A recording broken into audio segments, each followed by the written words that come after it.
City County Planning Commission, please come to order. The first thing I would like to do is to introduce and welcome Mary Vitale. She is our newest member representing the city of Bowling Green. And I would ask Mr. Moore if he would swear her into office. Ms. Vitale, if you are ready to take your oath, would you please stand and raise your right hand? Do you solemnly swear that you will support the Constitution of the United States and the Constitution of this Commonwealth, and be faithful and true to the Commonwealth of Kentucky so long as you continue a citizen thereof, and that you will faithfully execute to the best of your ability the office of Planning Commissioner according to law? And do you further solemnly swear that since the adoption of the present Constitution, you, being a citizen of this state, have not fought a duel with a deadly weapon within this state nor out of it, nor have you sent or accepted a challenge to fight a duel with deadly weapons, nor have you acted as a second in carrying a challenge, nor aided or assisted any person thus offending, so help you God? If so, please answer by saying I do. Congratulations. Thank you. Glad to have you with us. Ms. Martin, the roll, please. Yes, ma'am. Commissioner Rich? Yes, ma'am. Commissioner Vitale? Commissioner Balance? Commissioner Clark? Yes. Commissioner Coppinger? Yes, ma'am. Commissioner Graham? Yes, ma'am. Commissioner Volkert? Commissioner Gay? Yes, ma'am. Commissioner Warren? Commissioner Madison? Commissioner Houston? Yes, ma'am. Chair Runner? Yes, ma'am. Everyone's had a chance to review the summary minutes. That was the June 7th meeting. Any corrections to those minutes? No corrections. I'd ask for a motion, please. moved. Thank you. And a second. Second. Thank you. Commissioner Rich? Yes, ma'am. Commissioner Vitale? Commissioner Balance? Yes, ma'am. Commissioner Clark? Commissioner Coppinger? Commissioner Graham? Yes, ma'am. Commissioner Gay? Same. Commissioner Warren? Ma'am. Commissioner Houston? Yes, ma'am. Chair Runner? Yes, ma'am.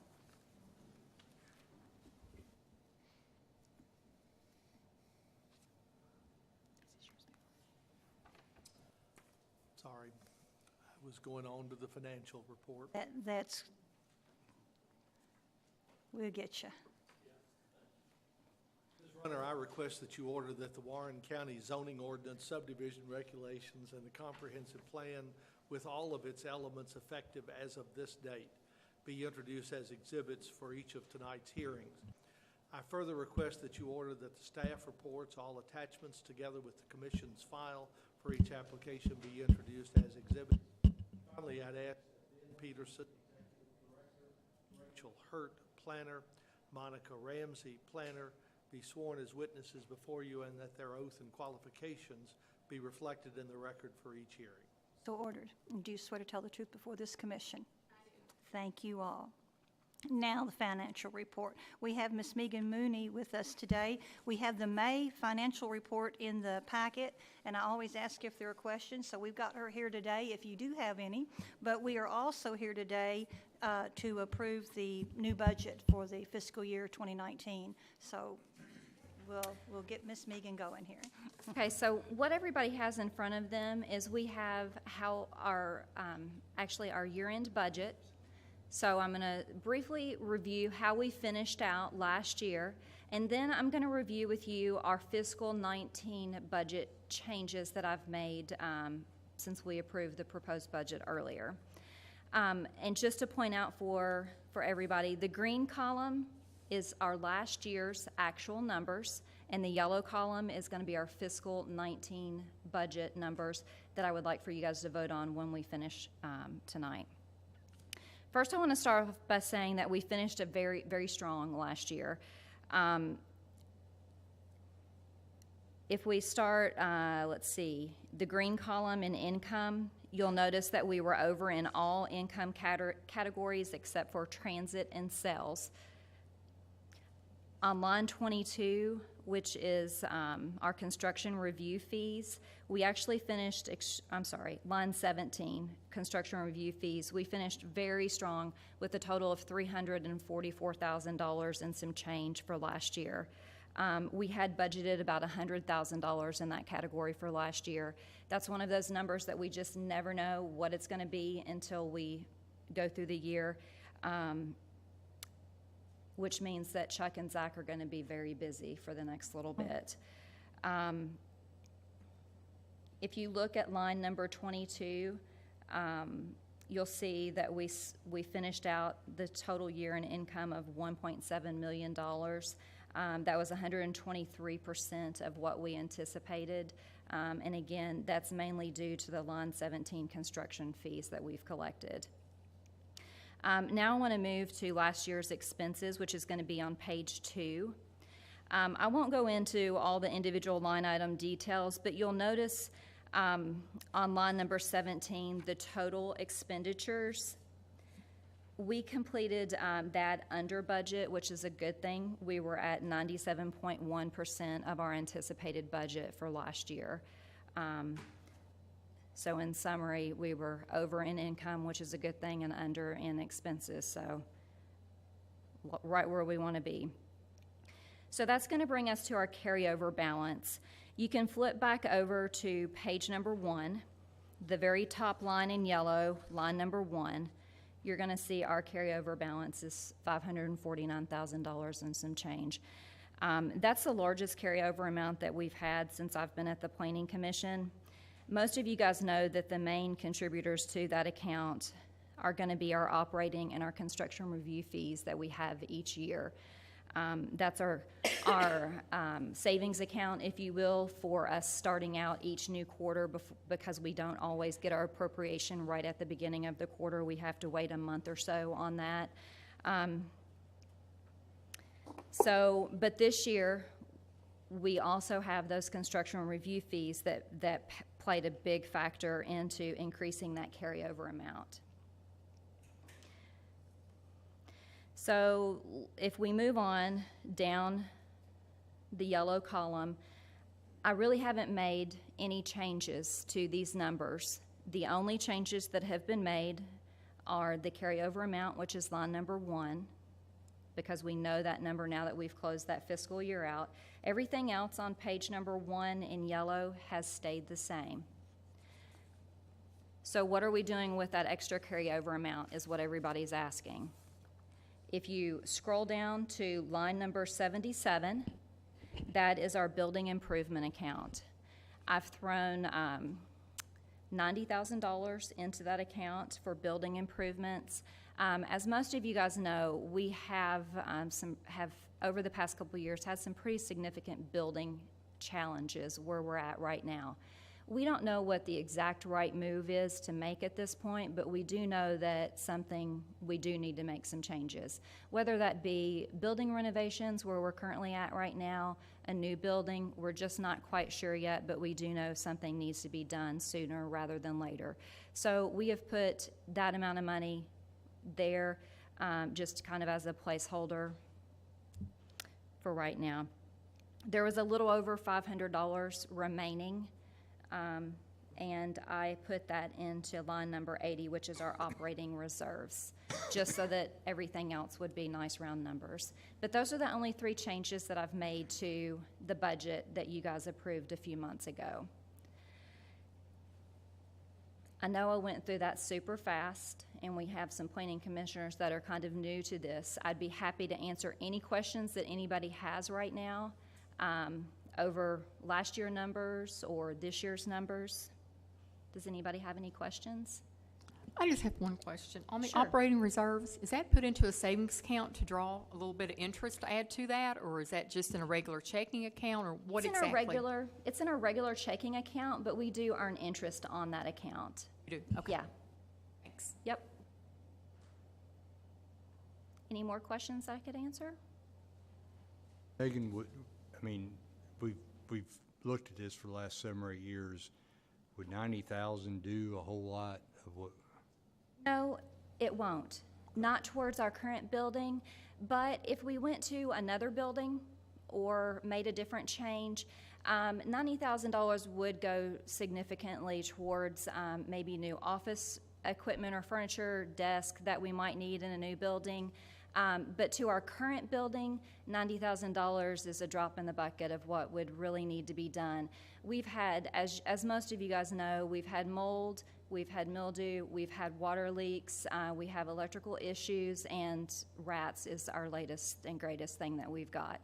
And we just really haven't got a lot of assistance in getting those items fixed. We've been able to update and get new equipment. I mean, are we up to date on our equipment? Yes, the past couple of years, we have, as far as vehicles, we have added new vehicles. We just recently purchased a new copier. So yes, we're functioning internally, I think, very well. There's not anything really that we need. I think the next thing that's a possibility, but we're waiting for it to completely collapse, is the plotter, which is our big printer that we've got. But it's limping along, and we don't use it on a daily basis, so I think we're doing okay with it. Might add too, there's a couple other factors too, kind of that relates to your question, Mr. Warren. So we are currently pay the county $65,000 a year in lease money as well. So that money would be put towards something potentially too, if something different was to happen. And then in relation to some of the equipment, we've been kind of holding off on some of the technology stuff. That we don't want to spend money on something that would get installed in the current building and then end up having to leave that there if a move was to happen. So we've got, I don't know how many year-old, 20, 30-year-old phone system that is hard to hear on. It's not that, it's kind of past its supported life, no longer supported, harder to find parts for.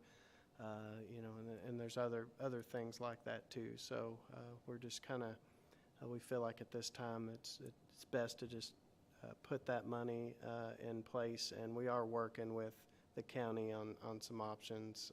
We're kind of going to play some of those scenarios out and see where we get. We should know something probably within a couple weeks to a month, and then might be time to talk about further some of those things. Any other questions for Ms. Mooney? If there are no other questions, first I'll thank her for all her work. She always keeps us straight, but I will ask for a motion. I make a motion that we approve the 2018-19 budget Thank as you. presented tonight. Thank And a second, thank you. you. Commissioner Rich, Yes, ma'am. Commissioner Vitale, Commissioner Balance, Commissioner Clark, Yes. Commissioner Coppinger, Yes, ma'am. Commissioner Graham, Yes, ma'am. Commissioner Gay, Yes, ma'am. Commissioner Warren, Ma'am. Commissioner Houston, Yes, ma'am. Chair Runner. Yes, ma'am, and motion carried. Thank you. Thank you again. Next item, the subdivision approvals. And you'll notice that they've added the site development plans, that will be another thing that will be handled at the office and here to question. So there weren't any in the packet this time, but that will get us used to seeing that line there. So any questions on those subdivision approvals? No questions, and I'd ask for a motion. Oh, we don't need a motion on those. No, don't need a motion anymore. Letters of credit and performance bond, we have none of those. There's no unfinished business, so it brings us into the public hearing. First item for public hearing is docket number 2018-02, RWC. Bowling Green Municipal Utilities has filed an application to close approximately .147 acre or 3,696.79 square feet of right-of-way of Chestnut Street located off US 31W bypass. This right-of-way is located between 31W bypass and Barron River. And Ms. Ramsey will give us the staff report. Thank you, Chair Runner. We had a pre-application conference on March 6th of 2017 for the property you see there outlined in yellow. Chair Runner has already described that the right-of-way that is in question. I'll just kind of go to this. There on the first page, you see what's required for a right-of-way closing, including letters from the appropriate agencies. And if you go on to page 2, you will see that those letters were obtained. The applicant probably didn't have a very hard time getting the letters from themselves, as there were 2 there. So there are 2 conditions that were submitted.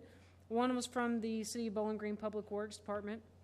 that they noted that there is an existing 15-foot drainage easement along the right-of-way that must remain until a time that the box culvert is relocated.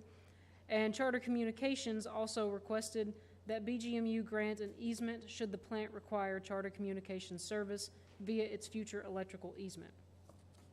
And so with that, the applicants have met all of the criteria listed in the zoning ordinance and KRS 82405. If the application is approved, the applicant plans to consolidate the closed right-of-way with the adjoining properties. The suggested condition of approval is that a plat consolidating the closed right-of-way with the adjacent properties, delineating the 15-foot drainage easement that Public Works requested, and outlining the electrical feed easement that Charter Communications requested, be submitted to the Planning Commission and recorded at the Warren County Courthouse within 120 days of final approval of the right-of-way closure by the Bowling Green City Commission. And that is all I have for that, and I'm happy to answer any questions. Thank you, ma'am. Commissioners, do you have any questions concerning this application? No questions? Do we have any opposition from anyone in the audience? Any questions concerning this? No questions, no opposition, then I'll ask for a motion. Make the motion to approve the right-of-way closing docket number 2018-02 RWC with the following conditions: a plat consolidating the closed right-of-way with the adjacent properties, deleting the 15-foot drainage easement requested by the Bowling Green Public Works Department, and outlining the electrical feed easement requested by the Charter Communications must be submitted to the Planning Commission and recorded at the Warren County Courthouse within 120 days of the final approval of the right-of-way closure by the Bowling Green City Commission. Motion is based upon the findings of fact as presented in the staff report and testimony presented in the public hearing that the right-of-way closing is in compliance with Section 316 of the Warren County zoning ordinance. Thank you, sir. We need a second. Second. Thank you, sir. Commissioner Rich? Yes, ma'am. Commissioner Vitale? Commissioner Balance? Commissioner Clark? Yes. Commissioner Coppinger? Yes, ma'am. Commissioner Graham? Yes, ma'am. Commissioner Gay? Yes, ma'am. Commissioner Warren? Ma'am. Commissioner Houston? Ma'am. Chair Runner? Yes, ma'am, and the motion carried. Next item, docket number 2018-29Z County. Tuss and Lisa Taylor have filed an application to rezone a portion of a tract of land containing approximately 1 acre located at 11501 Louisville Road from agriculture to neighborhood business with a general development plan. Ms. Ramsey will give us the staff report. Thank you, Chair Runner. We had a pre-application conference for this property on November 17th of last year. As you can see, that property is zoned agriculture. Its use is single-family residential, and you've got some other single-family around there, mostly agricultural, then some vacant as well. The proposed zoning neighborhood business would mean that the proposed land use would be commercial. Something interesting about this particular application, the future land use map is agriculture. And this property has been zoned agriculture since since zoning was established in Warren County. And so to go to neighborhood business, you might be wondering why a future land use map amendment was not required.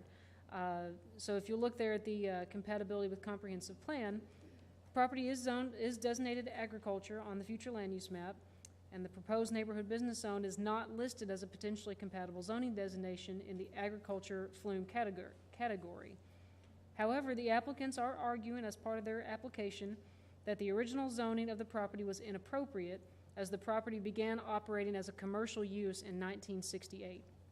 And so the proposed zoning may be appropriate if you all determine that the proposed development is compatible with the surrounding area.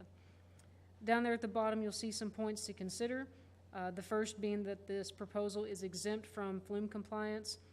The second, a commercial use was operated on the property since 1968 before countywide zoning or the future land use map were adopted. The proposed development generally complies with the majority of the site characteristics review criteria. The proposed general development plan generally complies with the majority of the review criteria for site design and compatibility and meets the minimum requirements of the zoning ordinance. This property does not have adequate water flow to meet the fire protection requirements of Warren County.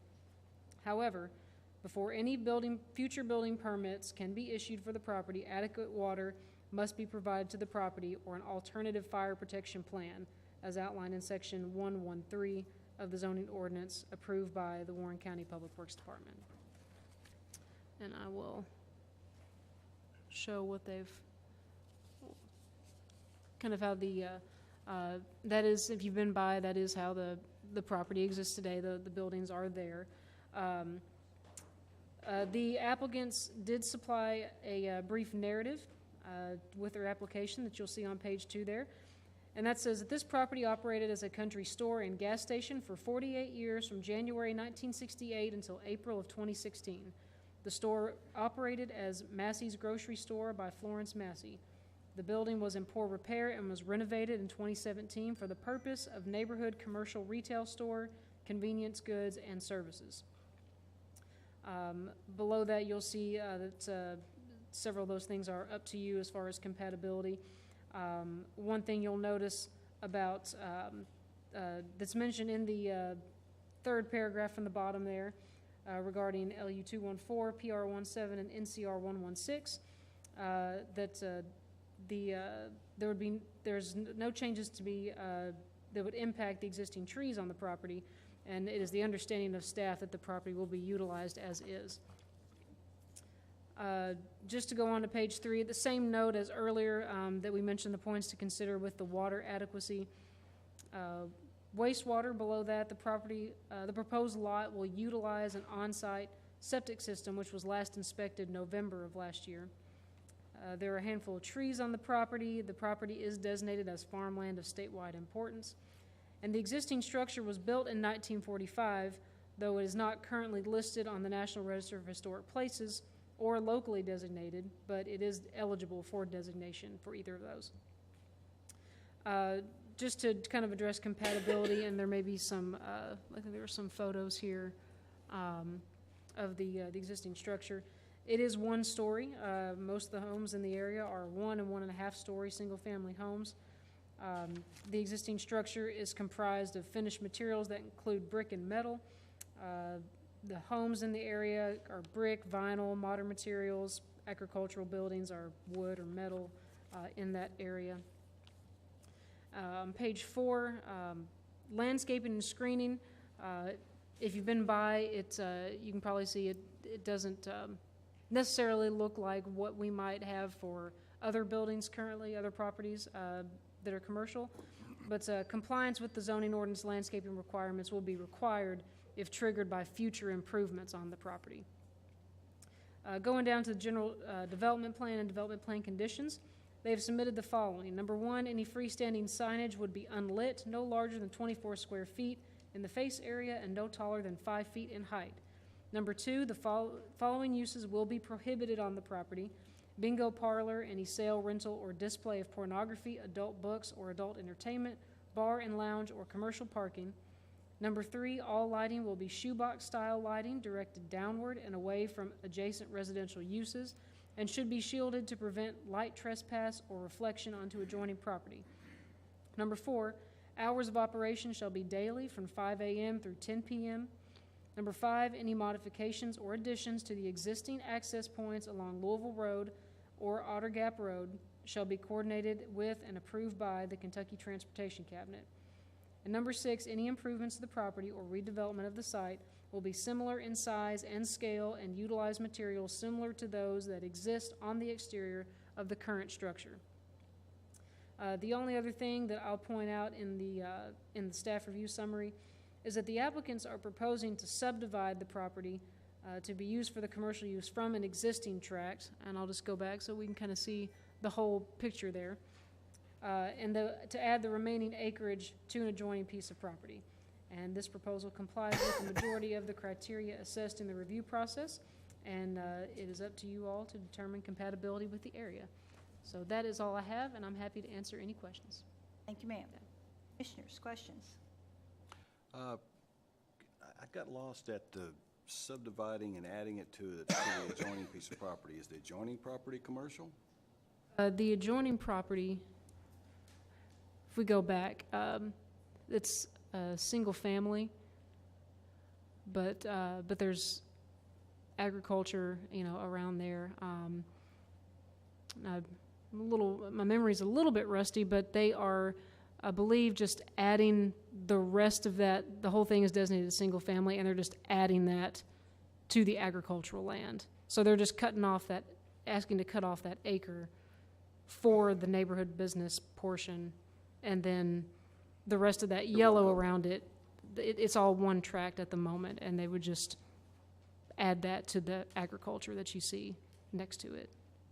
See, okay. So, if that makes sense, yeah. Any other questions from the commissioners? What are they what are they proposing to do with the property? What's the reason for coming before this body today? The applicants are here, and they may be able to speak more to that, but in order for them to operate a business, since the business has been not operating for some time now. So they'd like to reopen a business there? Right. And in order to do that, it's, I believe it's a 12-month time period, and if they don't operate, then they've got to come into compliance with zoning. And so this was somehow zoned agriculture a long time ago, even though it was operating as a commercial business when its zoning was established. Any other questions from the commissioners before we hear from the applicant? Nothing else? Thank you, ma'am. Anything the applicant would like to add? If you'll come forward, we'll get your name and swear you in and let you make a statement. Oh. It's all right, sir. Oh, my. Oh, you had too big of a fourth. Is that what you're wanting to tell us? No. It's been a couple weeks, but it's better. If you would state your name and address, please. My name is Tuss Taylor. It's, my address is 785 Aubrey Mills Road. And you swear to tell the truth before this commission? Yes, ma'am. Okay, go ahead, sir. Well, we purchased property about 4 years ago, and it's originally we bought 6 acres. I think 5 acres were agriculture, and this is the little store that was on there, and it's been operated by the Masseys for a long time. Well, we let her stay there for a year, and then she moved out, and we wanted to renovate the place instead of tearing it down. It was in poor repair, and it took a while, so we renovated it, and now we wanted to rent it out as a business, and found out we really couldn't do that unless it was rezoned for business. So that was the purpose of the rezoning. And so you're planning to use the building that currently exists on the property for that business? Yes. Okay. It's about 1,000 square feet, okay. And it's in a nice location. I mean, it's a busy road. So. Mr. Moore. So, Mr. Taylor, in your application, you said that this property began operating as a commercial use in 1968. That's what I could find out, yes. Is that true to the best of your knowledge? To the best of my knowledge. I think in talking to the people who sold that to the Masseys, and I can't remember their name, yeah, they actually built it to operate as a store, so. And so that fact would mean that the zoning of agriculture was inappropriate, in your opinion, should have been zoned for the commercial use that was in effect as early as 1968. Where the zoning rules were applied to everybody, they should have applied it the same. By the same token, it would be your position that the future land use map was likewise in error when it described this as something other than the commercial use that had been in place since 1968. I don't know. I can't say to that, but I would assume if it didn't take that in consideration, then the answer would be yes. Thank you, sir. Anything else? Yes, you got one more. Question, Ms. Taylor. Just curious about the fire safety standards. You've got a water flow issue there.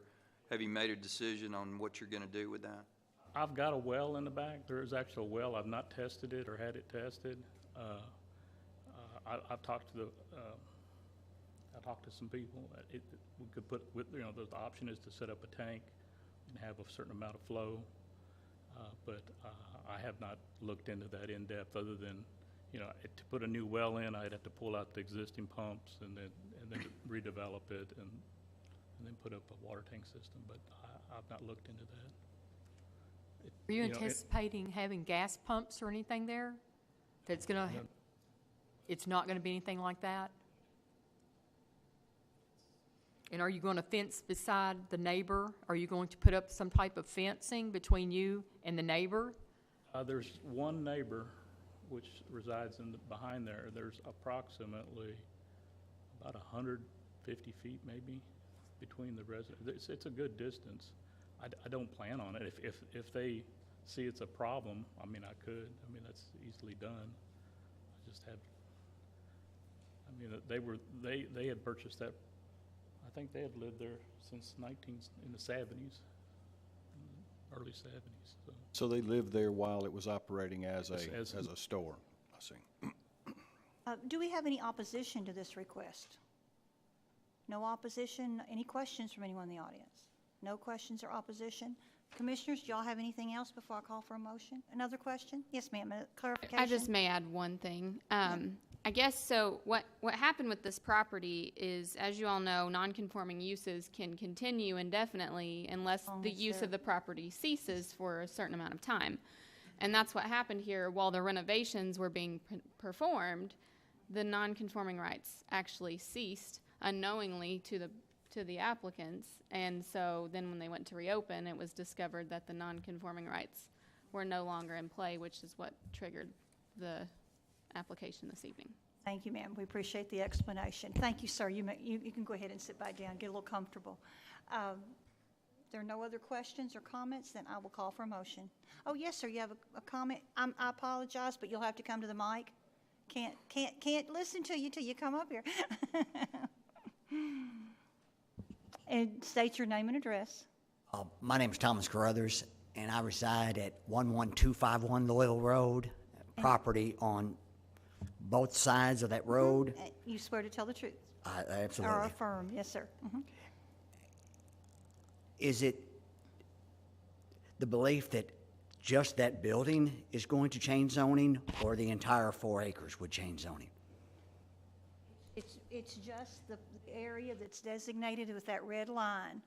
That's all this, That's a all store that's been there for right, that's a long, all long that's time. being affected. Yes, sir.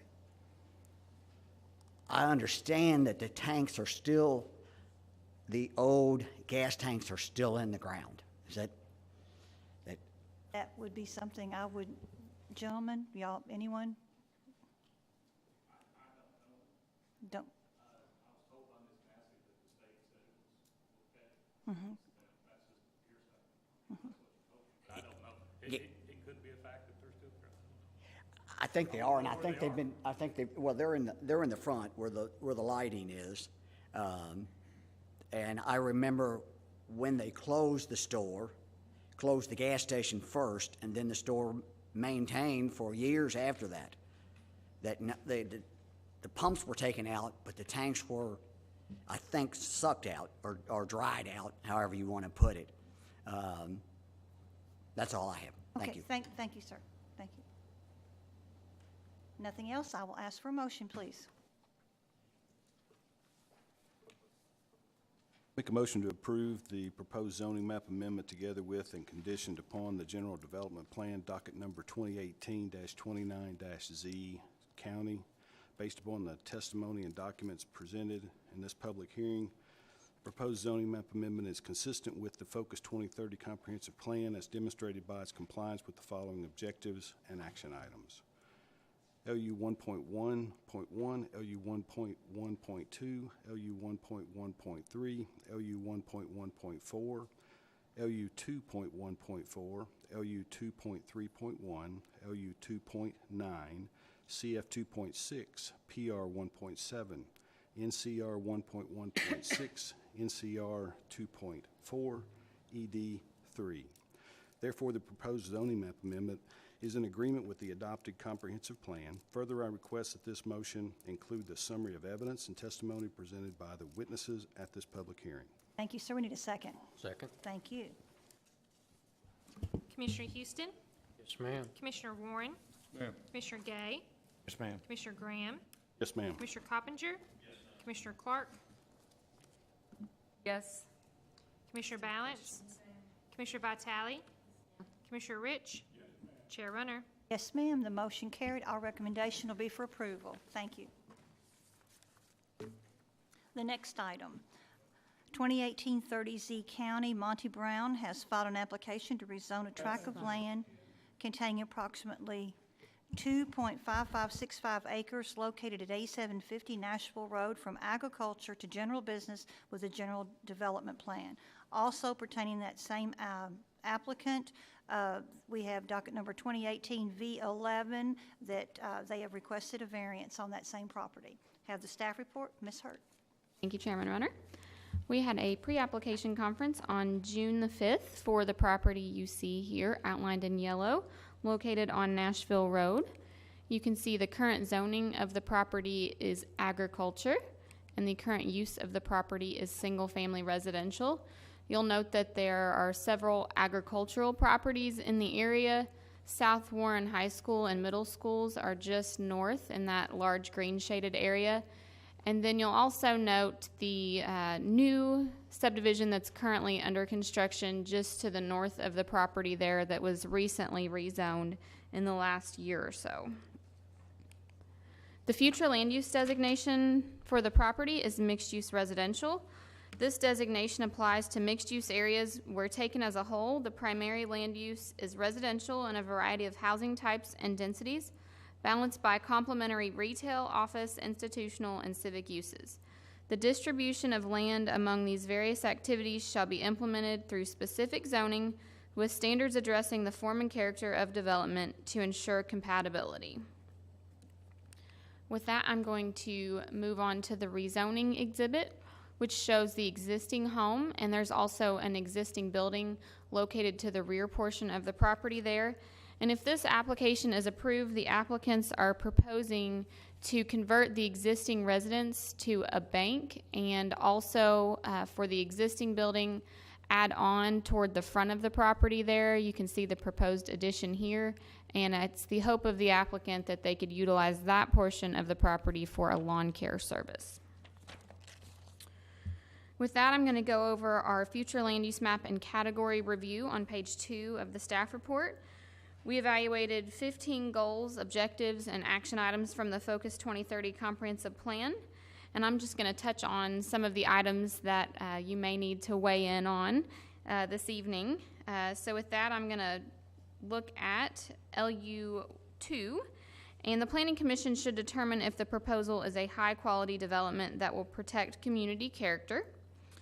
Also, let's see here, for LU213 and PR3, this deals with the expansion of the greenway in the area. Let me jump back to the map here. So currently the existing greenway terminates at South Warren High School here at the intersection with South Glen Gables, and there's a planned expansion of the greenway that would eventually connect all the way down to Woodburn.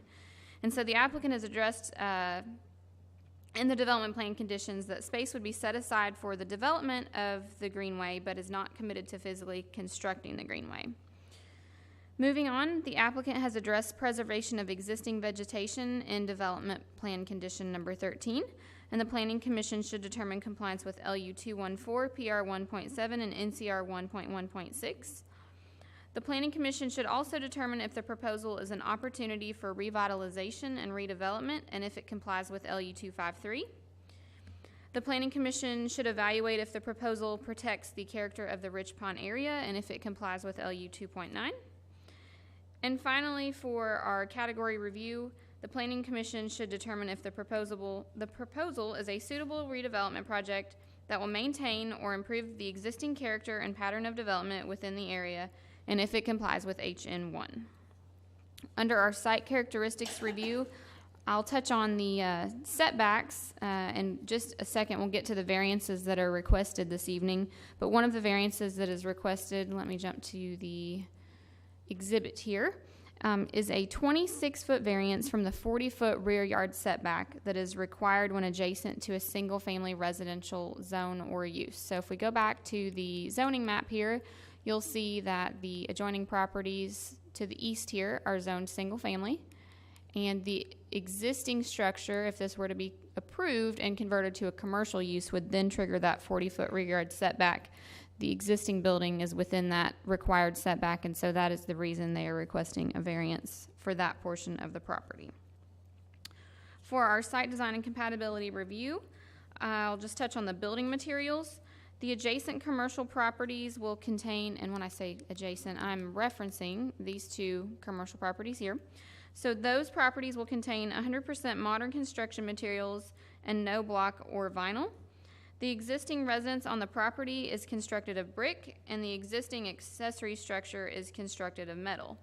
The applicant has stated in the development plan conditions that the exterior of all buildings on the property will be constructed of at least 50% brick, ephes, stone masonry, or cementitious material. Regarding building orientation, the applicant has also stated in their development plan conditions that in addition to the existing commercial building, that the addition that is constructed to the existing building would be constructed with a facade facing Nashville Road. For landscaping and screening, the property would adhere to the regulations set forth in the zoning ordinance, with the exception of the landscape buffers, from which there are a few other variances that have been requested, which I'll get to in just a minute. And then regarding the pedestrian, bicycle, and transit facilities, I had already kind of touched on the planned greenway expansion in the area. And then with that, let me jump back to, I'll leave it on the plan here for a second, and I'll touch on the development plan conditions as proposed. Number 1 states that all utilities will be located underground. Number 2 addresses prohibited uses for the property. Number 3 outlines hours of operation between the hours of 6 a.m. and 10 p.m., excluding ATMs. Number 4 addresses access to the property. You can see they're proposing one access onto Nashville Road, and then also another access point onto Stewart Farm Avenue there, and it would actually line up with the entrance of the future commercial property that's just across the way there. Number 5, the owner agrees to set aside space for the development and construction of the Greenway Trail. Number 6, no building located on the property shall exceed 2 stories in height. Number 7, no building located on the property shall exceed 10,000 square feet. Number 8 and 9 address building materials, which I touched on earlier. Number 10 addresses lighting on the property. Number 11 looks at signage. Number 12 addresses building orientation, and number 13 outlines provisions for preservation of existing trees. With that, I'll move on to the variance request, and I'll go back to page 1 and go through those real quick. So the first, as I'd mentioned earlier, is a variance of 26 feet from the 40-foot rear yard setback that's required when adjacent to a single-family residential district or use. The second variance is a variance of 6 feet from the minimum 10-foot landscape buffer required along the eastern property line, which would be this property line here. And the other variance is a variance of 4 feet from the minimum 10-foot landscape buffer required along the southern property line, which is this property line here. On page 5, we've outlined the reference from the zoning ordinance from which the variances are requested, which is contained in Article 468C1 and 468D2. The variance findings are for your reference at the bottom of page 5 and the top of page 6. And to address these findings, the applicants did supply a narrative with their application. It states that the existing accessory building on the property would become a second primary structure if the requested zone change to general business is approved, and would require a new 40-foot rear yard setback, which would create the need for a 26-foot variance from the new 40-foot rear setback line. The lot directly adjacent to the area in question has been designated as a drainage area for a proposed basin to serve the new development behind the subject property. 2 more variances are requested from the 10-foot incompatible use landscape buffer only for the area along the concrete apron to the rear of the existing building. So the variance they've requested would only be applicable adjacent to this concrete pad that's kind of shown in this hatched color here on the exhibit. So the variance would only be for this portion of the property. Additional landscaping along the east and south boundaries will be provided to offset the shortage of landscaping next to the existing concrete apron. The owner respectfully requests the approval of these variances as well as the zone change to general business. And with that, I'll just touch on our staff review summary. The proposed development may be appropriate given the future land use map and category. The proposal complies with the majority of the criteria assessed in the review process, and the Planning Commission should determine if the proposal is compatible with the area and if it meets the goals and objectives of the comprehensive plan. I'm happy to answer any questions. Questions, commissioners? So the existing metal building is going to be added on to the front, and that's where we put the new materials. Yes. It is my understanding that the building material requirement would apply to new construction on the property. Not to the existing outlying building. Correct. The applicant could probably clarify that, but I believe that is the intent. Other questions, commissioners, before we hear from the applicant? I believe there's a large sinkhole out that area. Where exactly is that? Is that where the drainage easement is? How close is that to this property? Let's see here. We may have noted something about, go back to our pre-application meeting notes here.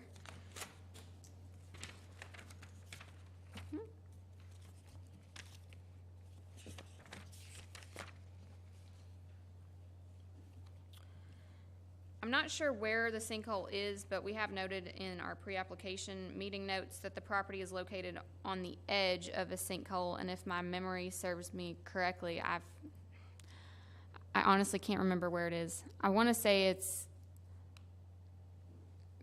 in this general area here, but I know that it just clipped kind of the edge of it. It wasn't comprising the majority of the property. I thought maybe that's where that drainage easement might be, on that joining back there. Is that? That's possible. We'll get, You may be able to answer that, yeah.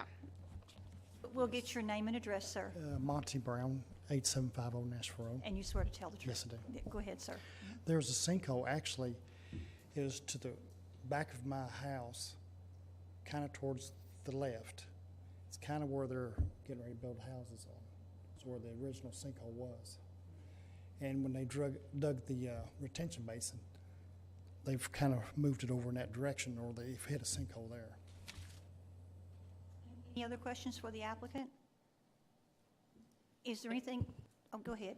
Would that cause any flooding in that back building? Well, that's where all the water, no flooding in the back. It's all going to drain away from that? Yeah, yes. Okay. Do you have anything that you'd like to add from the staff report?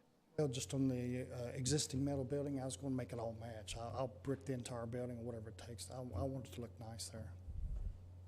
Any questions? Yes, sir. Help me understand the reason for the variance. So if this remained residential, you wouldn't need the variance, correct? It's only because it's commercial, is that correct? And as I look at the plat, it appears that there's adequate room to move it forward and get everything that you want within the setbacks. The reason for the variance is the variance crosses an existing building. Is that correct? Okay.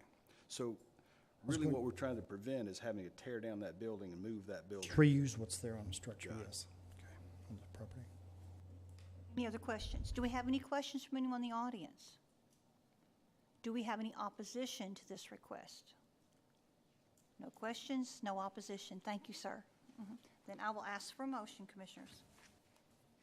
Make the motion to approve the proposed zoning map amendment together with a condition upon a general development plan, docket 2018-30 Z County. Based upon the testimony and documents presented in this public hearing, the proposed zoning map amendment is consistent with adopted Focus 2030 comprehensive plan as demonstrated by its compliance with the following objections: LU 111, LU 112, LU 113, LU 2, LU 2.13, LU 2.14, LU 2.31, LU 2.53, LU 2.9, TR 2.1, PR 1.7, PR 3, NCR 1.16, NCR 2.41, HN1. Therefore, the proposed zoning map amendment is in agreement with the adopted comprehensive plan. Further, I request that this motion include a summary of evidence and testimony presented by the witnesses at this public hearing. Thank you. We need a second. Second. Thank you, ma'am. Commissioner Graham, Yes, ma'am. Commissioner Coppinger, Commissioner Gay, Yes, ma'am. Commissioner Warren, Ma'am. Commissioner Balance, Commissioner Clark, Commissioner Vitale, Commissioner Rich, Yes, ma'am. Commissioner Houston, Yes, ma'am. Chair Runner. Yes, ma'am, the motion carried. Our recommendation will be for approval for that, but we do need to act on the variance request. So I'll ask for a motion concerning the variance. Make a motion to approve the request variance at 8570 Nashville Road, docket number 2018 V11. Variance of 26 feet from 40 feet rear yard setback required between the property zone general business and residential district use to allow the existing building located on the southeast corner of the property to be located 14 feet from the rear property line.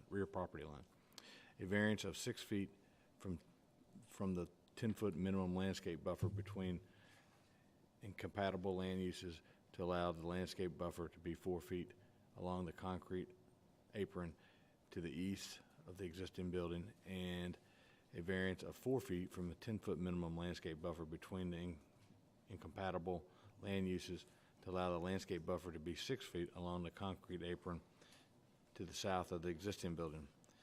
The testimony presented in this public hearing has shown that granting this variance will not adversely affect the public health, safety, welfare, will not alter the essential character of the general vicinity, will not cause a hazard or a nuisance to the public.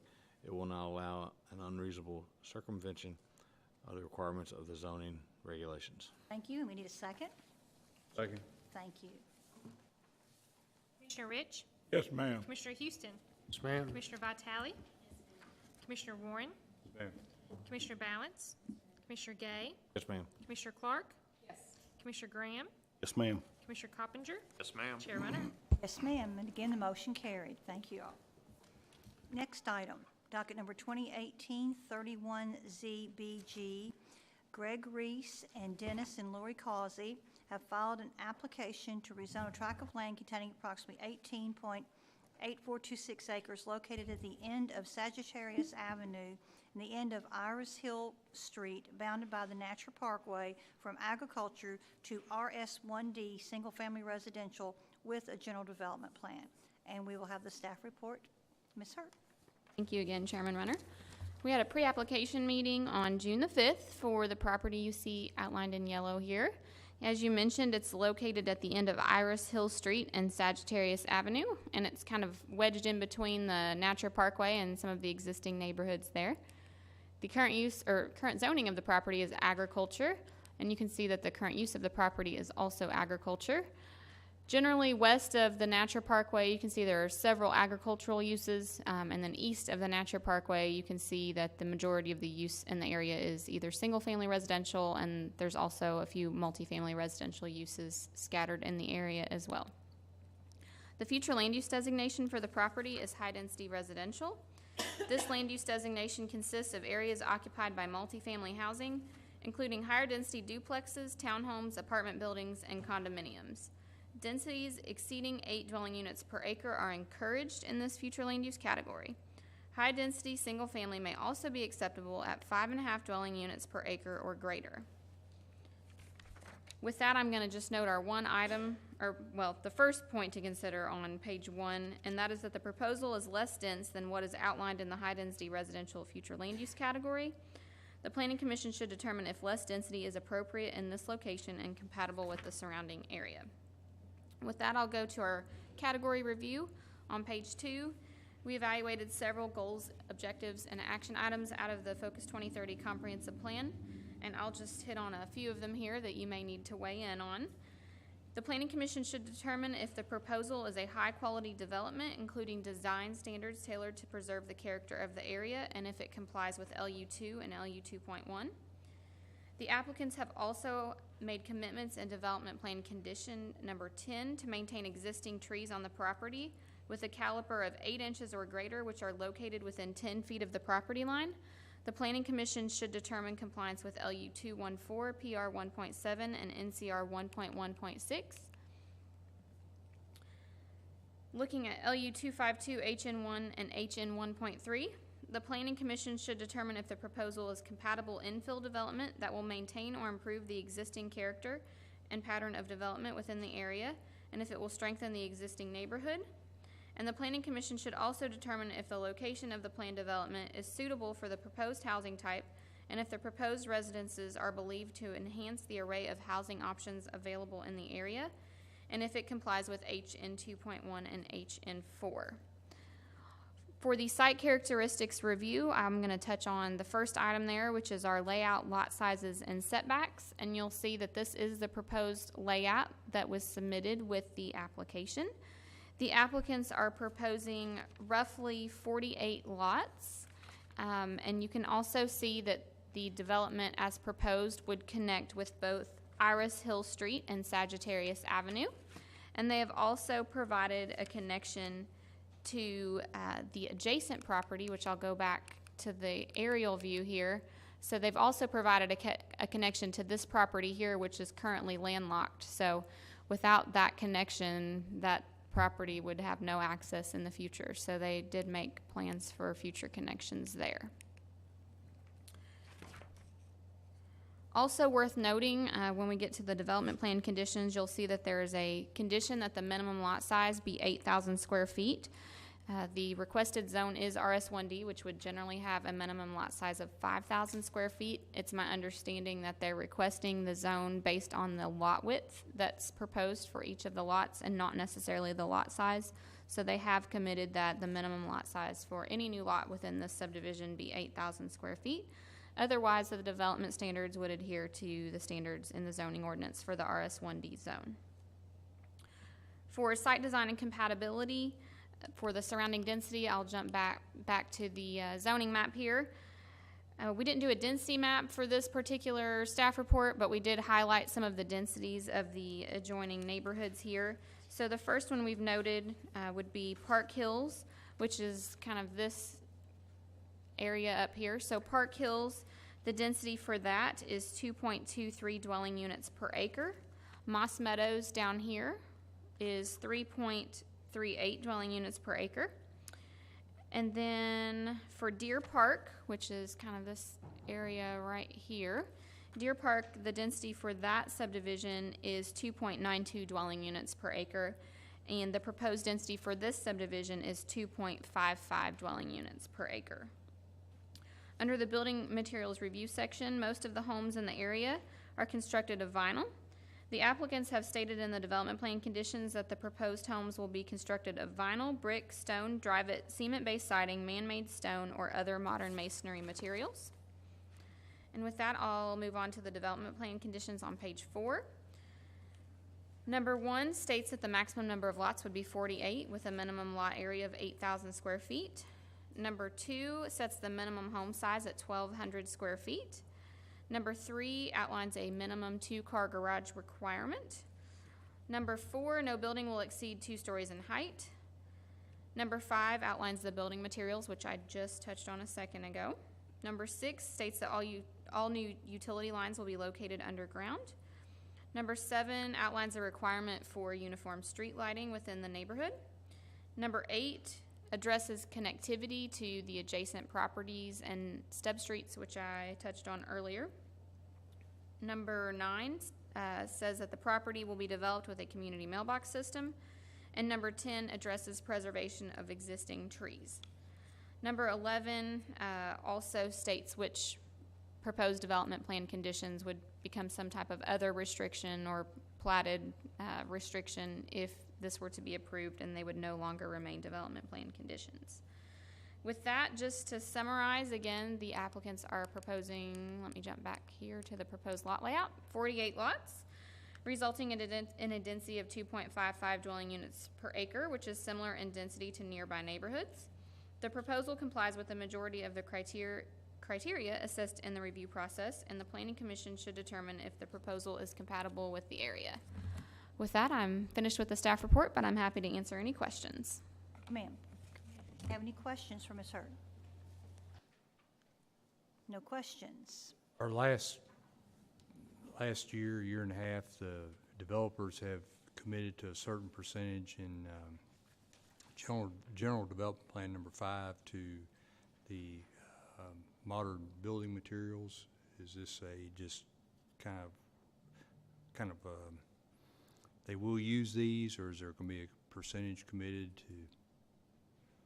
That may be a question for the applicants, but in our pre-application meeting and just conversations we've had since the application was submitted, it's my understanding they're just trying to kind of match what's existing in the adjoining neighborhoods and just kind of have flexibility for different building materials, but the majority of the homes in that area are mainly vinyl. Any other questions from the commission before we hear from the applicant? Nothing else? Thank you, ma'am. Thank you. Is there anything the applicant would like to add? Nothing? Do we have any questions from anyone in the audience? Yes, ma'am, if you'll come forward, we'll get your name and address, swear you in, and let you make your statement or ask a question. My name is Melissa Willis, and I live at 577 Meridian Drive. And you swear to tell the truth? Yes, ma'am. Thank you, ma'am. My property is going to be on the bottom part of that map or whatever right there. I'm also a part of that TVA easement. I have a big pole, light pole in my backyard. My biggest concern, it's not in opposition, because I don't know that that would be helpful, but I have some questions concerning the prior owner of that property. I think it was Mr. Fred McCoy. Is that correct? Yes. I have lived in that house. I built that house, so I've been there for 15 years. Yes, ma'am. When I first bought my house, I don't have it before because I didn't think about it. I have it after, but what's happened over the course of 15 years, and I had contacted Mr. McCoy at one time about the overgrowth, the scrub, and the brush that has encroached upon all of our property along that bottom line right there. And I've got pictures, if any of you all would like to see. It's pretty drastic in terms of I've lost 5 to 10 feet of my backyard. Yes, yes, ma'am, you can Sure. pass those around.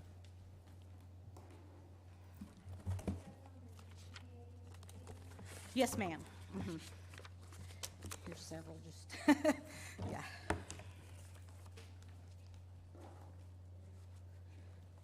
I'm sorry, I should give you one too. I'm sorry, sir. Yeah, good. Thank you. There you go. Thank you. Hi.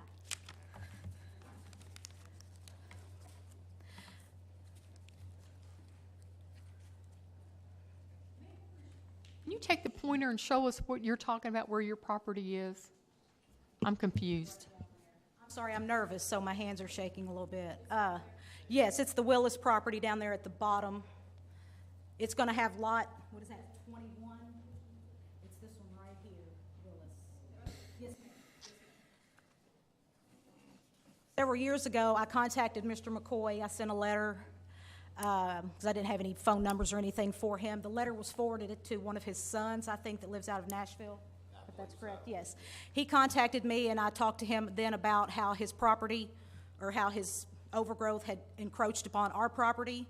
He sent someone up. They did a half-hearted cleanup, and it, of course, came back. And I guess my concern is, I don't mind the property being behind my house. I guess my question is, are you going to clean up this that's on my property? Because you've now inherited that to a degree. And if at some point, if you go back, you're going to see there's a barbed wire fence that used to be there. It's probably laying on the ground at this point, but that used to divide the property. As you can see in picture number 6, that is my neighbor's property. She has a chain link fence, and you can't even see the back of it because it's come so far in. And then, of course, the picture 5 is another neighbor. They have a shed that you can barely see. So I guess my concern in that regard is, are y'all going to clean that up? Or are you going to take the position that it's my responsibility because it's on my property now? You see what I'm saying? Yeah. And so that's my question. Well, So, I yeah. understood that you said you weren't in opposition, so that No, may be something no. that the two of you Right, all. I mean, That's great. Yeah. Right. I'll get your number and your name. Sure, yeah.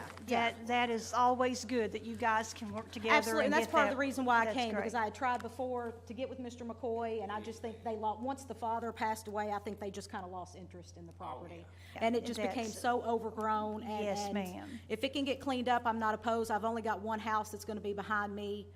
That house is not gonna be close to me if I'm looking at that map correctly. They've got that TVA, so they can't be, they've gotta be in a certain spot. I have to be in a certain spot because of the power lines. Sure. And everything that's over there. And Yes, so ma'am. that was my concern about that, was That's cleaning great. that up. I would like to have that cleaned up. So that's what it was. Also, is there going to be any type of vegetative or landscape buffer that's going to be put between any of these properties along this line down here, or is it just going to be? Well, If I could get you to come to the mic and Sorry. we'll get your, that's okay, ma'am. We're just talking. We'll- You don't care about that's- that. Yeah, you don't care. You want us to leave, No, don't I'm you? You saying just no. want to. Yeah. If Yeah, you yeah, go state ahead. your name and address, please, Lucas Slavey, 1015 Shive Lane. and you swear to tell the truth. Yes, ma'am. Thank you, sir. Now, To some degree, yes. On the lines that are not under the TVA easement, they've committed to leaving the big trees. Right. But the TVA will kind of dictate some of that, what can be left or what will Right. stay under that easement Right. itself. Right. So it'd be hard to, I'm less concerned about there being a buffer, but more concerned about all that overgrowth being cleaned up off. Yeah. I've lost, like I said, 5 or 10 feet of my property because yes, they ma'am. didn't take care of their property, and so. yes, I think That's- they yeah. definitely agreed to Yeah, commit to that. So, yeah, okay, okay. yes, They- definitely. I think Lucas, that's it. who's responsible, if it's a TVA right-of-way, who actually is responsible for maintaining the right-of-way? TVA will jump in there if it gets too big, but somewhat, if it's left just to grow wild, they'll jump in, but normally the property owner will see. take care of it. Okay. They'll get in if it starts impacting their lines at all. They'll jump in there and clear it. Okay, so as long as it doesn't impact their lines, then the property owner can maintain it as they see Yes, fit? that's right, yes. Okay. thank you, sir. Yes, Thank you. Let me ask you a question. Yes, sir. I'm still a little confused. If her property goes back 5 feet and this overgrowth has come into it 5 feet, why hasn't she cleared that? Or, so, I'm not totally confused, it's just that it hasn't been cleared, and it's not that TVA's stopping this. So, Sure on that one. okay, all right, it's a little confusing. I but, understand. Okay, I Yes, got sir. you. Yes, sir. But I think Mr. Causey's committed to Yeah, take care of it. he's a good guy, he'll work Yes, it sir. out. Yes, sir. If you'd like, I can speak to the density a little bit. I know it came up during some of the reason they didn't go more dense is because of the lay of the land. Up to the north up there, it falls off drastically, and we couldn't get the sewer out. So we didn't mess with that corner. And then the other thing that pulls that density down is that TVA easement, lots per acre. It just didn't yield it. So just wanted So to. that's calculated in that density per acre, correct? Yes. Okay, makes sense. So it pulls the Yeah. density down a little bit. Thank you, sir. Thank you. I'll ask again, do we have any opposition to this request? No opposition. Any other questions? No other questions, no opposition, then I will ask for a motion, please. Make the motion to approve the proposed zoning map amendment together with and conditioned upon the general development plan docket number 2018-31Z based upon the testimony and documents presented as public hearing. The proposed zoning map amendment is consistent with the adopted Focus 2030 comprehensive plan as demonstrated by the compliance with the following objectives and action items: LU 111, LU 112, LU 113, LU2, LU21, LU214, LU231, LU252, TR21, PR17, NCR 116, NCR 241, HN1, HN13, HN21, HN4. Proposed zoning map amendment together with is in agreement with the adopted comprehensive plan. Further request this motion includes summary of evidence and testimony presented by the witness at this public hearing. Thank you, sir. We need a second. Second. Thank you, ma'am.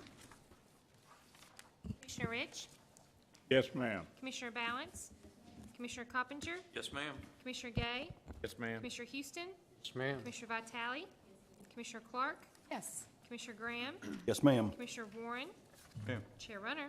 Yes, ma'am, the motion carried. Our recommendation will be for approval. Thank you.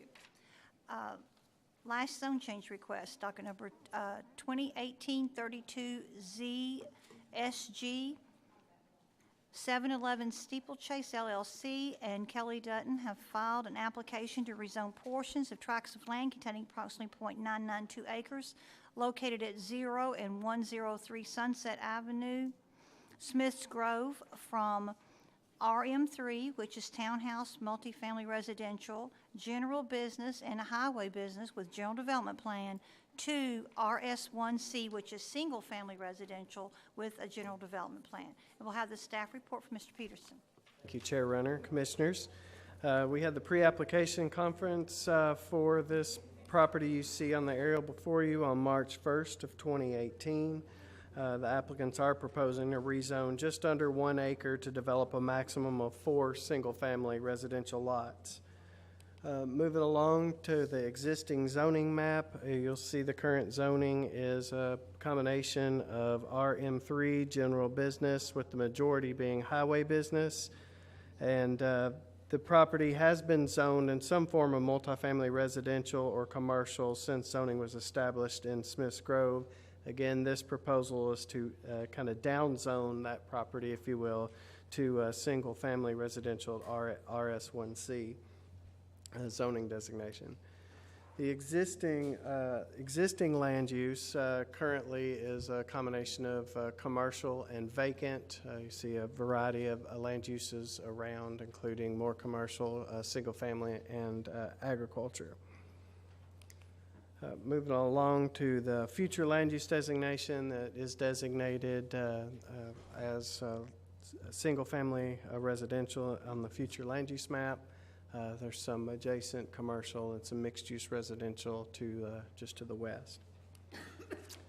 Here before you, you'll see the zoning exhibit showing the proposed layout, and then I'm going to go ahead and show the pictures that were provided showing the examples of the houses that are proposed to go on the 4 lots.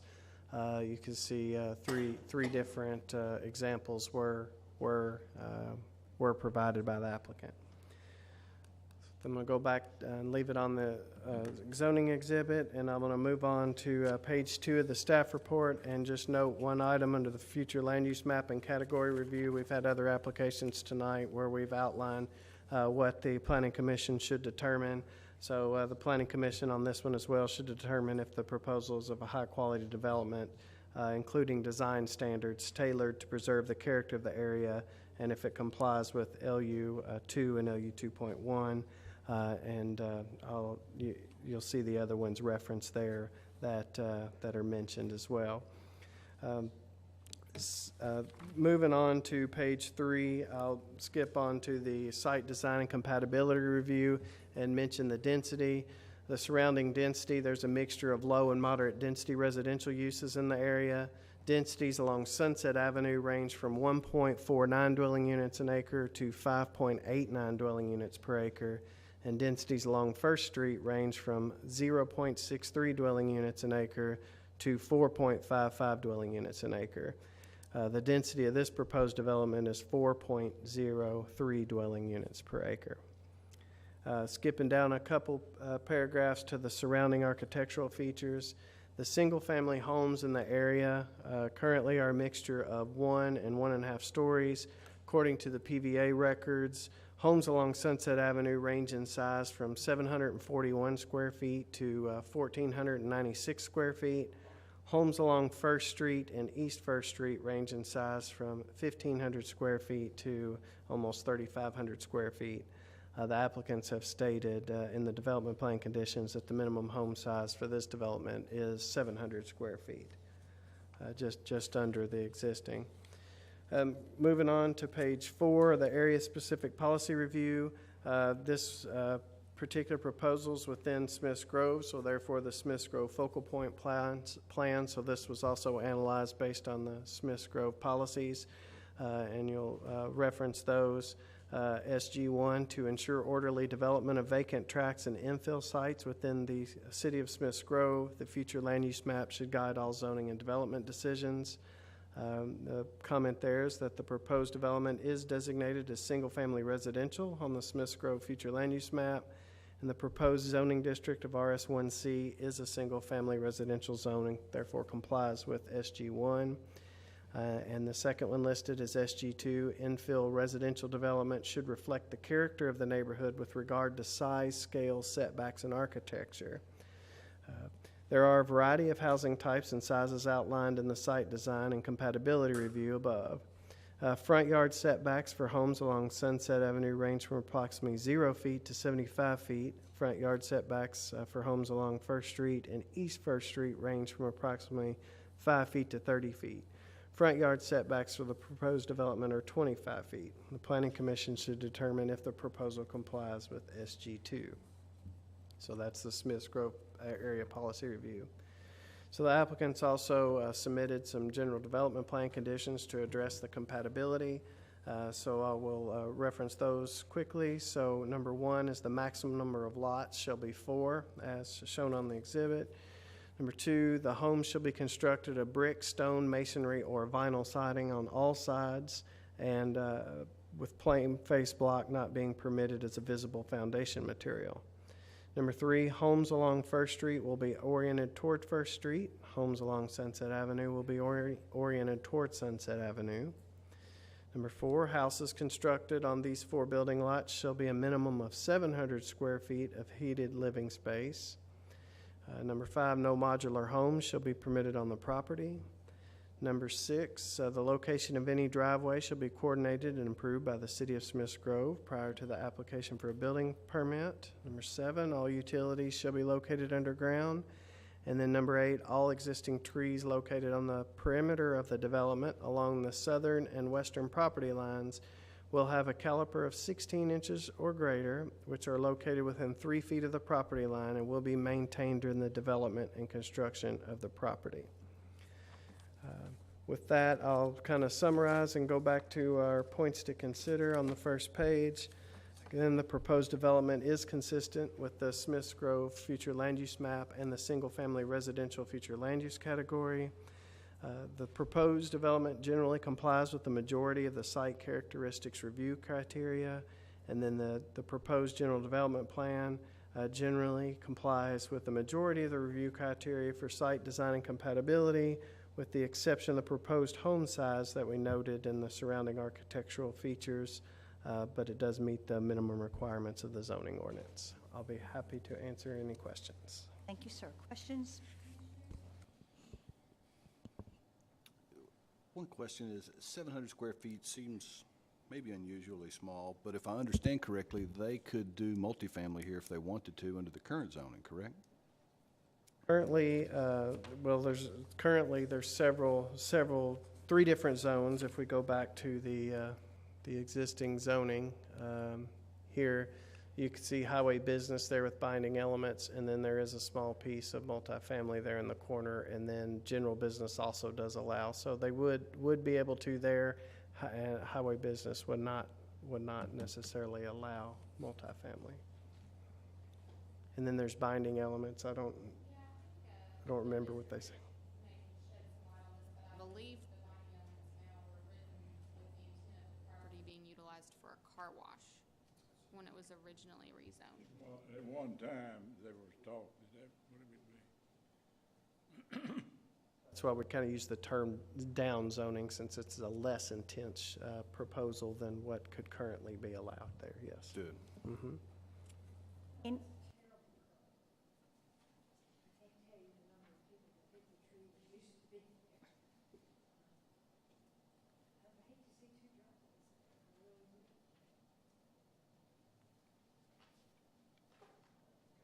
May address the site distance and curves there. You didn't hear the question? Yeah, Ms. Balance, I'm sorry, he didn't hear your Put your comment. microphone down. Your mic is not down. There you go. I said that's a terrible curve there. You can't even begin to so many people hit the tree that was there prior to being cut down because so many people hit the tree. And I hate to see 2 driveways right there. It's a narrow road right there. It's I don't even like apartments, but this one to me is an apartment lot. But you'd state your name and address. My name is John Young. I live at 338 Meadowdale Lane, Bowling Green, Kentucky. Swear to tell the truth. I do. And go ahead, sir. To address your question there, I recently, about 2 years ago, I built a home on Sunset Avenue. It's 127 Sunset Avenue, and it's approximately 750 square foot. It's very, as far as, and it is a rental house. I own the house, and it's a very affordable housing, which is something that's really not available here in Warren County as home prices continue to go up. But to address your question there on that curve, there's not a lot of traffic that comes through there. Now, when you leave Sunset Avenue and then you turn onto Head Street going towards 31W, that's where the S curve is, and that's a lot. I beg to differ. I come from 31W, and I come down Hedge Street toward Smith's Grove, and it's a pretty busy road. Yes, ma'am, and that S curve right there, before you turn on and continue to go on Hedge Street, and it's it is a pretty busy street, but this is, you continue to go forward, and as you continue, instead of taking the left there in the real sharp S curve, it goes straight. I don't know where your S curve is. All I see is a right. You might be thinking, I don't know if we're. I'm thinking about right there, where Head Street and First Street join. This is something entirely different from the S curve you're talking about on 101 that goes down Main Street and Smith Grove. Right there in that This curve. is where Edge Street comes across, runs into First Street, where you're going to build those houses there.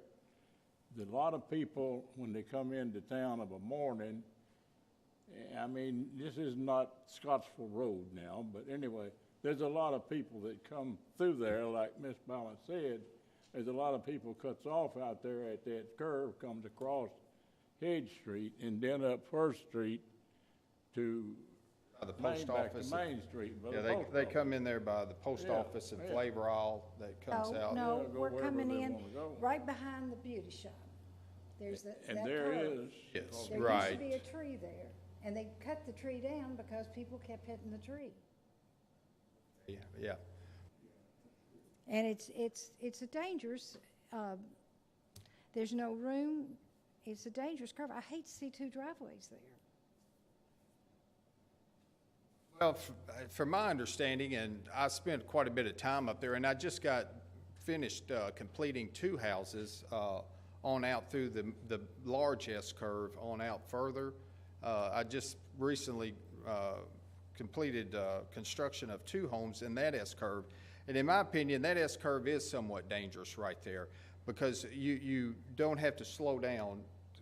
It's a very straight shot. But however, when you do come into this area here, you do, at least it gives you the intention of slowing down. That's where the driveways, almost, that's where the driveways are going to come out from those two Well, houses. the driveways would be on down a little bit further towards the post office. The city of Smiths Grove, as you can see there on the map, owns that alley right there, and there's actually an alley. So my intentions are to put the driveways on down further, which they would be off of that S curve right there. Both of the driveways would be. I don't think you understand what I'm talking about. I'm not close to the post office. I'm behind the beauty shop. Yes, ma'am, correct. And that's where you're going to be putting two houses. Yes, ma'am, you're correct. And that is it's not an S curve, it's a right curve. Okay, all right, yes, ma'am, it's not an S curve, it's just a curve in the street, yes. It's a bad curve coming in, particularly when you're coming towards Smiths Grove from 31. I drive that every morning, and I know how bad that curve is, and I know how often people have had wrecks there. As I said, I would love to see you try to develop it in an apartment complex as opposed to putting extra driveways in there. Can you put the proposal up so we can see where he's wanting to put the driveways? I'm totally confused. The driveways are not shown on the exhibit, only the proposed lots. Maybe Mr. Brown can tell us, where are you proposing driveways? The driveways, as you see there, lot number one, that's lot number two. Lot number one is next to it here. So the driveways would be on the right side of the property line for lot one, and then it would be on the left side of the property line or the right side of the property line for lot number two. So the driveway is going to be on down from actually where the curve is. Could anyone tell us how, does the county have to approve line of sight for driveways? If it's in the county, yes, but this is actually in the edge of the city of Smiths Grove. So it'd be in the city of Smiths Grove's jurisdiction, and I'm not sure if they have an agreement for that with Warren County or not. Hamp, are you aware? They don't. So they handle that themselves. The city does? City of Smiths Grove, yes. Will someone address a line of sight before the driveways go in? Could we assume that they will? No, I can only defer to Smiths Grove's attorney, who's also happens to be ours. He can certainly bring that up, I guess, should this advance. If the minutes reflect that request, I'm sure it'll be done. So the houses on Lot 1 and 2, they're going to face First Street. Yes, ma'am, that is correct. And then the houses on 3 and 4 are going to face Sunset Avenue. Yes, ma'am. So that the is driveways correct. will be going out to each of those. So Yes, 2 ma'am. driveways on Sunset and 2 on First. Correct, yes, ma'am. You're not going to be using that alley for any kind of Oh, ma'am, entranceway? that alley is the property of Well, Smiths that Grove, is and just where I that don't, alley is. I'm not gonna Oh, there's approach not? them as far as using the alley, for my benefit or for whatever reason. No, ma'am, I'm not.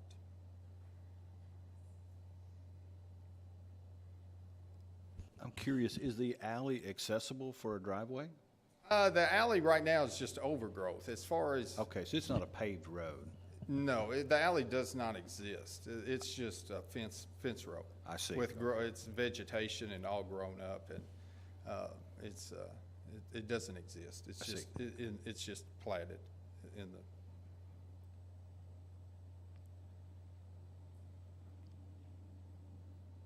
Any other questions or comments? Are you building these houses to sell? No, sir. The 2 houses that I will be building 2 houses on Lot 1 and 2, which are the lots that are facing First Street. And those lots, the size of those lots, I've built 2 houses that are approximately 750 square foot. If you look in the papers that you have there. I've seen the houses you built up there. Go ahead.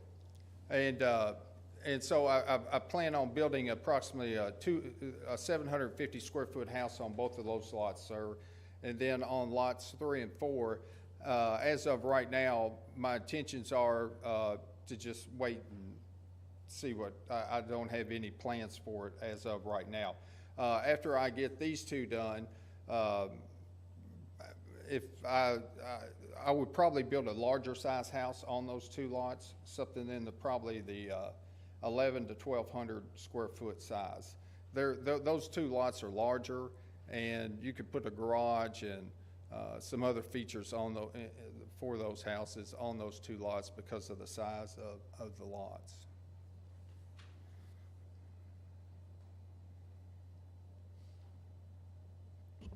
The concerns that we have on, I guess, Lot 1, what is the frontage on that? Is that 46.44? Oh, let me see, ma'am. Let me pull this out here.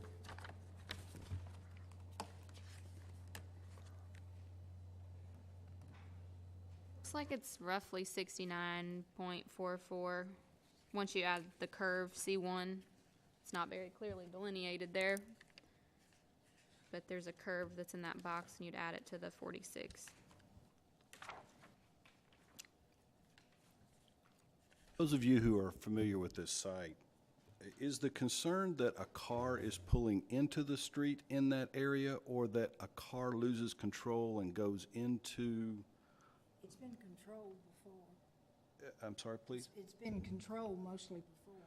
Okay, so just plain devil's advocate here, if a car loses control, is it going to, whether there's a driveway there or not, is it going to hit the house?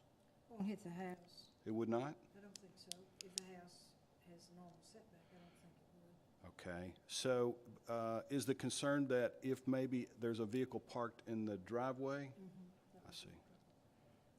The driveway would definitely be over on lot number one. It would be constructed on the right. If you're facing First Street, it would be constructed on the left side. It would be off of actually the curve there. It would be away from the curb. Yes, That's ma'am. That's what my Yes, question ma'am. was gonna be. It You're would gonna be. push that over as far as you can, so you're not going curve right into a driveway. I'm actually constructing a house a quarter mile down the street from that on Head Street, and I always put my driveways where it makes sense. And I usually put them a foot off the property. And so this is gonna be as close as I can get to, but not infringe on someone else's property, ma'am. That's what my concern was. Or give them some room to put a signal on. There's a pretty and good turn amount in. of space in between that curve and where that driveway would be located, ma'am. There is a drive on the other side of the street, right? Looking at the aerial, is that house still there? Yes. There is that house, isn't it? Isn't that- Yes, it's I still thought it there. was. I haven't, yeah. So that drive is already there for people who come out that curve?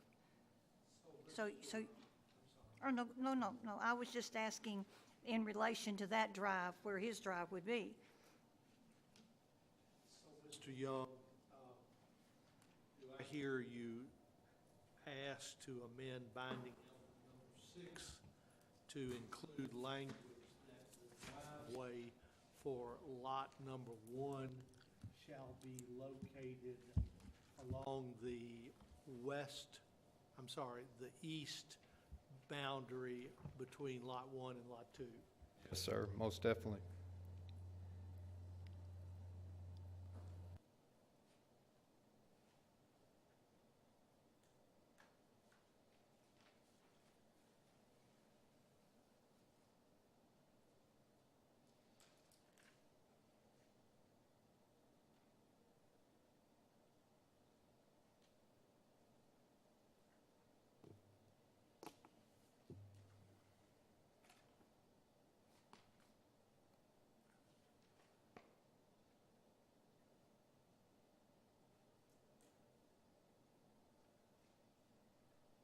Binding element number 6 would add a sentence that says the driveway for lot 1 shall be constructed on the eastern boundary between lot 1 and lot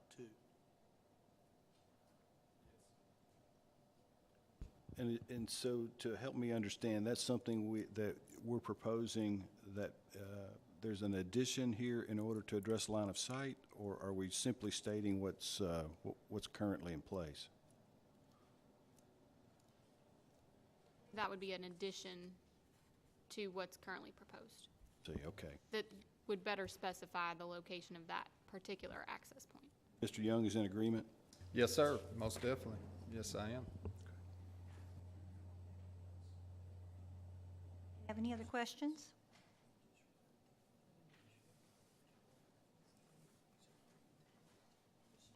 Do we have any opposition to this request? No questions from anyone in the audience? Yeah, go ahead. Yes, sir. If you come forward.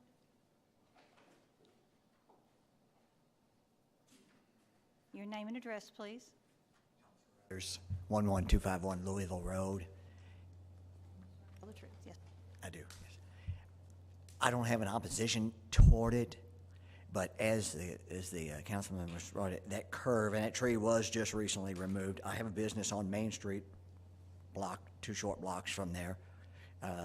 My only concern is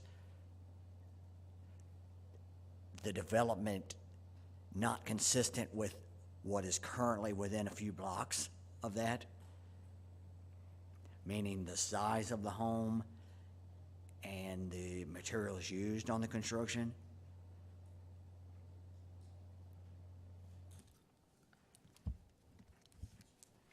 Thank you, sir.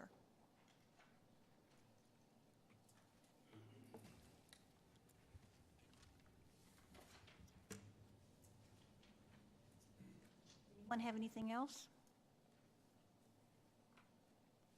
Nothing else? Then I'll ask for a motion, please. Make a motion to approve the proposed zoning map amendment together with and condition upon a general development plan docket 2018-32Z SG. Based upon testimony and documents presented in this public hearing, the proposed zoning map amendment is consistent with adopted Focus 2030 comprehensive plan as demonstrated by its compliance with the following objectives and actions: LU 111, LU 112, LU 113, LU 2, LU 21, LU 214, LU 231, LU 28, LU 281, PR 17, NCR 116, NCR 241, HN 1, HN 1.3, HN 2.1, HN 4. Therefore, the proposed zoning map amendment is in agreement with the comprehensive plan. Further, request this motion include a summary of evidence and testimony presented by the witnesses at this public hearing. Thank you, sir. We need a second. Second. Thank you. Commissioner Houston, Yes, ma'am. Commissioner Warren, Yes, ma'am. Commissioner Rich, Abstain. Commissioner Vitale, Commissioner Balance, No. Commissioner Clark, Yes. Commissioner Coppinger, Commissioner Graham, Yes, ma'am. Commissioner Gay, Yes, ma'am. Chair Runner. Yes, ma'am. The motion carried. Our recommendation will be for approval. Thank you. And now for new business, Mr. Peterson, the fee schedule.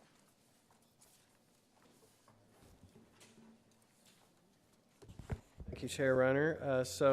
From time to time, periodically, we do ask to amend our fee schedule. Just a couple things to mention here. There's not much to change. I just want to say I did not see that there was a news article that said we were raising our fees, and that is not the case. So I want to make sure and clarify that. We're actually lowering them a little bit. So I'll just go through these and point those out. So the biggest change in relation to the zoning ordinance changes we have is the change from the detailed development plan to the site development plan.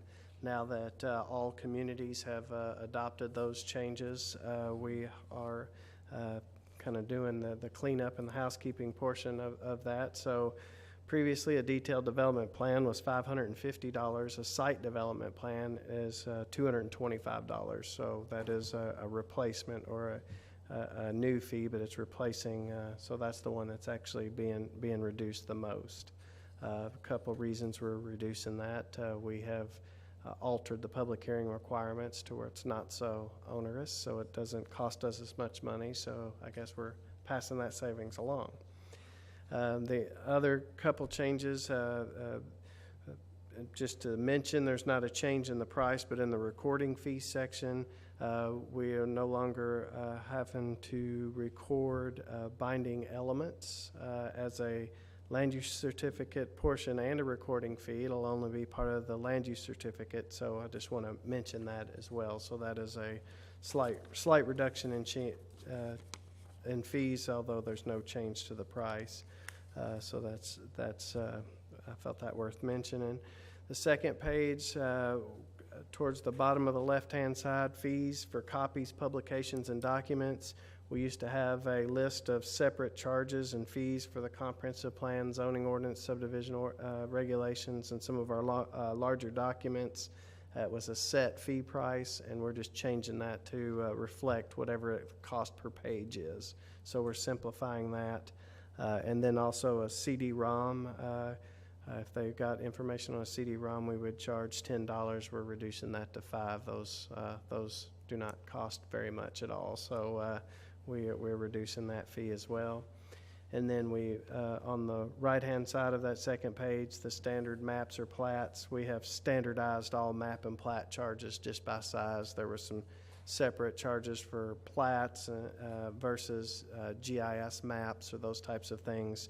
So we have standardized all of that into one and kept those the same. So that's it. Be happy to answer any questions. Otherwise, I'll be happy to entertain a motion for approval. Any questions for Mr. Peterson? No questions? Then I'd ask for that motion. Make the Motion to approve the fees as presented and to be effective July 5th, 2018. Thank you, ma'am. We need a second. Second. Thank you, sir. Commissioner Rich, Yes, ma'am. Commissioner Vitale, Commissioner Balance, Commissioner Clark, Yes. Commissioner Coppinger, Yes, ma'am. Commissioner Graham, Yes, ma'am. Commissioner Gay, Yes, ma'am. Commissioner Warren, Ma'am. Commissioner Houston, Ma'am. Chair Runner. Yes, ma'am. Motion carried. Anything else, sir? Got a couple other quick things. You also have a memo that was part of your packets or at your desk, I don't remember. But we just sent that out as information, just outlining the process we took in adopting the zoning ordinance, just an informational piece there. And then the last thing I just want to mention, efforts from staff led by Tanya Colley in preparation of the Census 2020 coming up. There is a process to go through once every 10 years, obviously, but where every address is reviewed in the entire county, every single one. And so that process has been undertaken. It's about a 3-month process to look at every single address in the county. Some 43,000 edits, changes were made to those, so that took quite a bit of effort. So that has been done and sent off to the census, and hopefully we'll get a more accurate count. So just wanted to let you all know that staff that is part of their duties, but it only comes around once every 10 years. So there'll be a follow-up with that. The reason it's such a monumental task is our growth we have here and all the new apartments as well as single-family houses and all of that. So it's a lot of identifying and trying to nail down what those addresses are. So that's all I have. Anything from commissioners?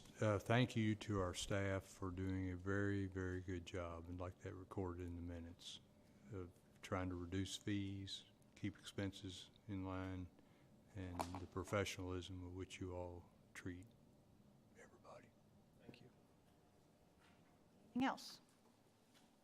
Motion? We'll just go ahead and adjourn. Thank you.